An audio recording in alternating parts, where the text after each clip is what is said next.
Hello दोस्तों, आज लेकर आया हूँ मैं द विलेज सीरीज़ का पार्ट 2। चलिए शुरू करते हैं। सीरीज़ की शुरुआत उसी गड्ढे को दिखाकर होती है जिसमें गौतम और उसके तीनों साथी कुत्तों से बचने के लिए कूदे थे। वो सभी आगे बढ़ते हैं जहाँ करू उस जगह को पहचान जाता है जो कटेल गांव की पुरानी खदान थी जहाँ करू काम कर चुका था। आगे जाने पर गौतम को अपनी बेटी माया की हेयर क्लिप मिलती है। इसका मतलब था कि गौतम की पत्नी और उसकी बेटी दोनों इसी खदान में कैद हैं।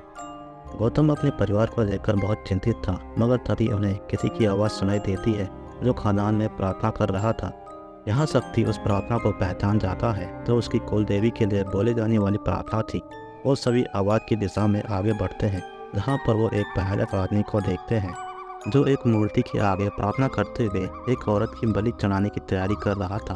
मगर यहाँ गौतम उस भयानक आदमी को बलि चढ़ाने से रोकता है और हम यहाँ उस आदमी को बहुत ही नज़दीक से देखते हैं जो बहुत ही भयानक लग रहा था। और यहाँ वो भयानक आदमी शक्ति को देखकर हंसने लगता है। शक्ति उस आदमी को देखकर चौंक जाता है क्योंकि वो और कोई नहीं बल्कि शक्ति का पिता साईराज है। वहीं खदान में दूसरी ओर माया मदद के लिए शोर कर रही थी जहाँ उसकी माँ नेहा को पत्थर पर बांध कर रखा गया था। यहाँ बोना माया के पास आता है और उससे कहता है कि वो शोर ना करे, नहीं तो वो आ जाएगा। वहीं जंगल में फरहान की टीम फैक्ट्री की ओर बढ़ रही थी वहाँ के सैंपल को कलेक्ट करने के लिए। इधर वो साईराज उन सबको देखकर हंस रहा था। करू गुस्से में आकर साईराज को मारने के लिए आगे आता है, मगर यहाँ साईराज उन सब पर भारी पड़ रहा था। करू को बचाने के लिए गौतम साईराज को बेहोश करता है और जब साईराज को होश आता है तो वो सभी गौतम की फैमिली के बारे में पूछते हैं, लेकिन यहाँ साईराज उन्हें कुछ नहीं बताता। जिस पर गौतम गुस्सा होकर साईराज के पाँव पर एक बड़ा सा पत्थर फेंकता है, मगर फिर भी वो अपना मुंह नहीं खोलता। यहाँ साईराज गौतम से कहता है, तेरी फैमिली अब मेरी हो चुकी है और तो उन्हें कभी नहीं देख पाएगा। यहाँ साईराज शक्ति से कहता है कि तू मेरा बेटा नहीं, मेरा दुश्मन है और मेरा असली बेटा थोड़ी देर में यहाँ आ जाएगा। वहीं साईराज को देवी की आवाज़ सुनाई देने लगती है जो सिर्फ उसका भ्रम था, या यूँ कहें उसका मानसिक संतुलन हिला हुआ था। यहाँ साईराज की सेना या उसके साथी वहाँ आते हैं जो उसके ही जैसे भयानक दिख रहे थे। वो सभी उन चारों पर हमला करके उन्हें बंदी बना लेते हैं। वहीं थोड़ी देर बाद वो बोना आकर साईराज से माया के लिए पानी मांगता है, जहाँ गौतम उस बोने के पास अपना मेडिकल किट देखता है और उससे माया के बारे में पूछता है। साईराज को यहाँ पता चलता है कि गौतम एक डॉक्टर है और इसलिए वो अपनी दर्द की दवा गौतम से मांगता है। गौतम उसे दवा देता है जो साईराज पूरी खा लेता है। वहीं साईराज बगल में लेटी औरत को ले जाने को कहता है और अपने लोगों में मिल बांट कर खाने को कहता है, क्योंकि वो औरत अपवित्र थी और इसलिए वह उस औरत की बलि नहीं दे पाया था। अपने लोगों के जाने के बाद साईराज उन चारों को कहानी सुनाता है। जहाँ शक्ति और करू के लोग गांव छोड़कर चले गए थे, तब साईराज ने इस गांव की ज़मीन को प्रकाश के पिता को बेच दी थी, जिसने वहाँ एक फैक्ट्री खोली और उस फैक्ट्री में एक लेबोरेटरी बनाई जिसमें वो एक्सपेरिमेंट करता।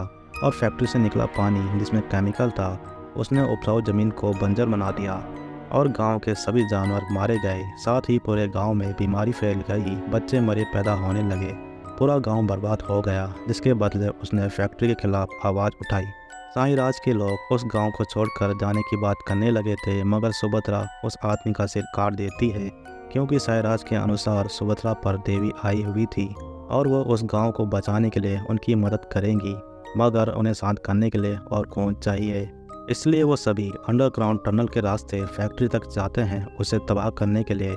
मगर उस समय आई सुनामी ने फैक्ट्री को डुबा दिया था और खदान में भी उसका पानी भर रहा था, जिससे बचने के लिए वो सभी फैक्ट्री के अंदर जाने लगते हैं, जहाँ सुभद्रा का पाँव फंस जाता है। यहाँ सुभद्रा साईराज को धक्का देकर दरवाज़ा बंद कर देती है।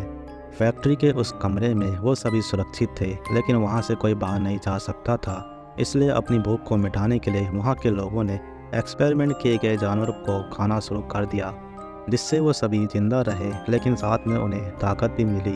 उन एक्सपेरिमेंट किए गए जानवरों में जो था वो अब सभी लोगों के अंदर था और उन्हें ताकतवर बना रहा था। यहाँ अपनी पत्नी को खोने के बाद साईराज का दिमाग खराब हो गया और उसे अपनी पत्नी की आवाज़ सुनाई देने लगी। उस कमरे के अंदर हुई हर घटना का प्रकाश के पिता को पता था, इसलिए उन्होंने प्रकाश को चेतावनी दी कि कुछ भी हो जाए उस लैब का दरवाज़ा नहीं खुलना चाहिए। मगर यहाँ प्रकाश को अपने पिता की बात बचकानी लगती है।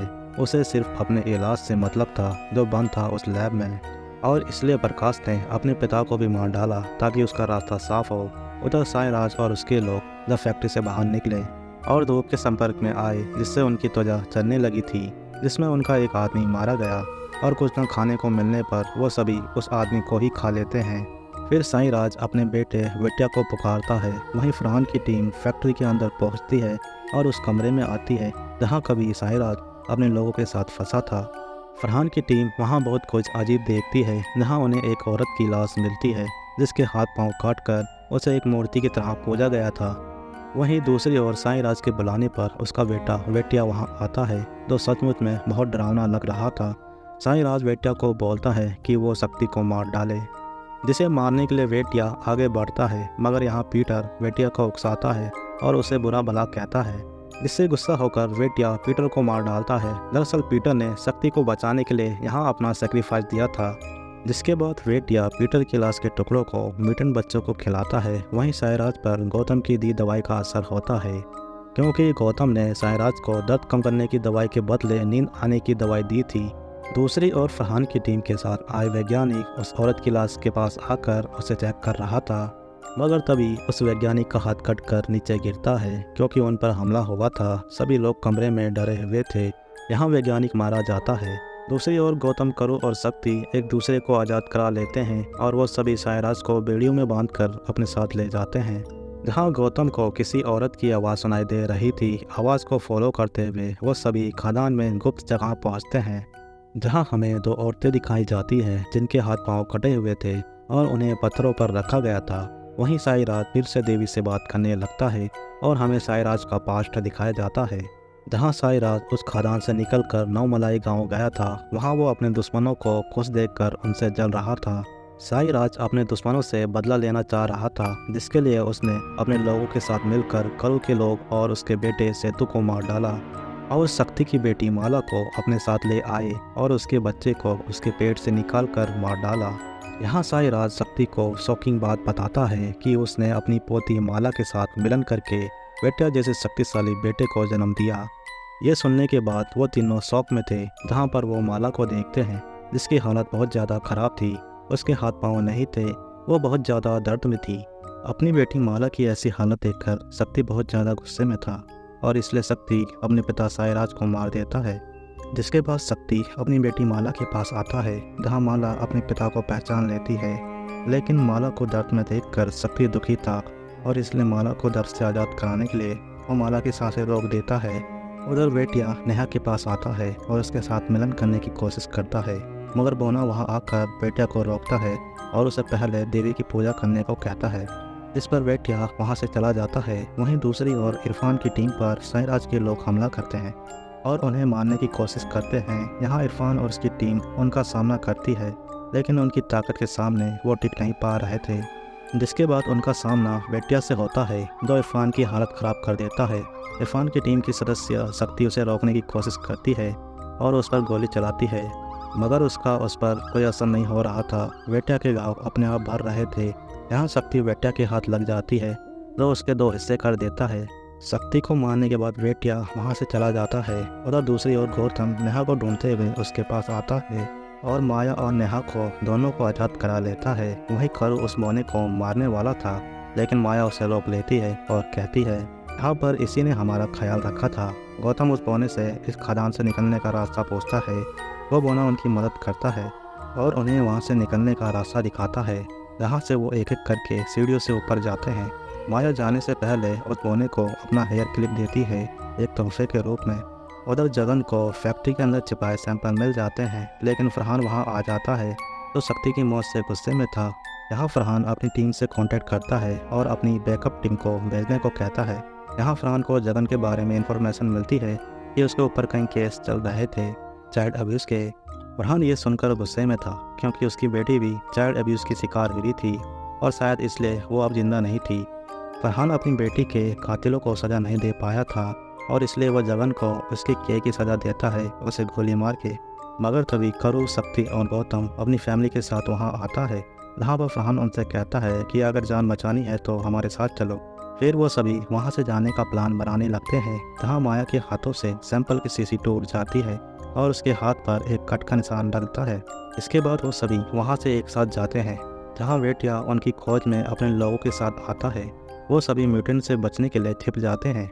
लेकिन यहाँ म्यूटेंट एक वैज्ञानिक को मार डालता है, जिनसे बचने के लिए वो सब अलग हो जाते हैं। यहाँ वेट्या शक्ति और करू के पीछे आता है, जहाँ पर फरहान की टीम का बचा आखिरी सदस्य उसे रोकने के लिए आता है, मगर वो वेट्या के हाथों मारा जाता है। फिर वेट्या शक्ति और करू के सामने आता है, जहाँ पर वो शक्ति को मारने वाला होता है, लेकिन फरहान और गौतम वहाँ आते हैं वेट्या पर गोली चलाते हुए। लेकिन वेट्या पर कोई फर्क नहीं पड़ता, वो उन सबसे लड़ता है और यहाँ पर वो करू को मार देता है। करू की मौत से वो सभी गुस्से में थे, इसलिए वो सभी मिलकर उसे रोकने की कोशिश करते हैं, मगर वेट्या को रोक पाना आसान नहीं था। उसकी ताकत उन सब पर भारी पड़ रही थी। यहाँ वेट्या फरहान को भी मारने वाला था, लेकिन गौतम वेट्या पर ब्लॉक फेंकता है और उसे बुरा भला कहता है, जिसे सुनकर वेट्या उसकी ओर आता है, मगर यहाँ गौतम उससे बचकर गन उठाता है और दीवार पर लगे बम पर गोली चलाता है, जिसे फरहान ने वहाँ पर लगाया था। बम के धमाके से वेट्या थोड़ी देर के लिए रुक जाता है। वेट्या को मारा समझकर वो सभी वहाँ से जाने लगते हैं, लेकिन गौतम शक्ति को देखता है, जो उनके साथ नहीं था। गौतम अंदर जाता है देखने के लिए, जहाँ शक्ति वेट्या को रोकने की कोशिश करता है, लेकिन रोक नहीं पाता। यहाँ शक्ति वेट्या को कहता है कि तेरे बाप और माँ को मैंने मारा है, जिस पर वेट्या उसे मारने आता है। लेकिन यहाँ शक्ति वहाँ पड़े गैस सिलेंडर पर गोली चलाता है, जहाँ पूरी फैक्ट्री में धमाके होते हैं। गौतम सुरक्षित बाहर निकल आता है और वो सभी सुरक्षित कटियल कोस्ट तक पहुँच जाते हैं, जहाँ पर फरहान की टीम उनका वेट कर रही थी। लेकिन प्रकाश भी अपने लोगों के साथ वहाँ आया था। प्रकाश फरहान से जगन और सैंपल के बारे में पूछता है, लेकिन फरहान उसका जवाब नहीं देता। जिसके बाद हमें दिखाया जाता है कि प्रकाश की टीम फैक्ट्री में धमाके से बचे म्यूटेंट बच्चे और बोने को अपने साथ लेकर आते हैं, और उनकी टीम के पास फैक्ट्री के सैंपल भी थे। कुछ महीने बीत जाते हैं, जहाँ माया बुरा सपना देखकर उड़ जाती है। जिसके बाद माया अपनी डॉग हैप्टी के साथ खेल रही थी, जहाँ पर वो डॉग उसके हाथ पर काट देता है, लेकिन यहाँ माया का घाव खुद सही हो जाता है। वहीं फरहान गौतम को फ़ोन करके कहता है कि उसकी बेटी माया की जान खतरे में है। जिसके बाद हमें एक्सोजेनिस लैब का दृश्य दिखाया जाता है, जहाँ प्रकाश फैक्ट्री से लाए सैंपल को खुद में इंजेक्ट करता है, जिसके असर से वो खड़ा हो जाता है, मगर थोड़ी देर बाद उसकी हालत ख़राब हो जाती है और यहाँ सीरीज का अंत होता है।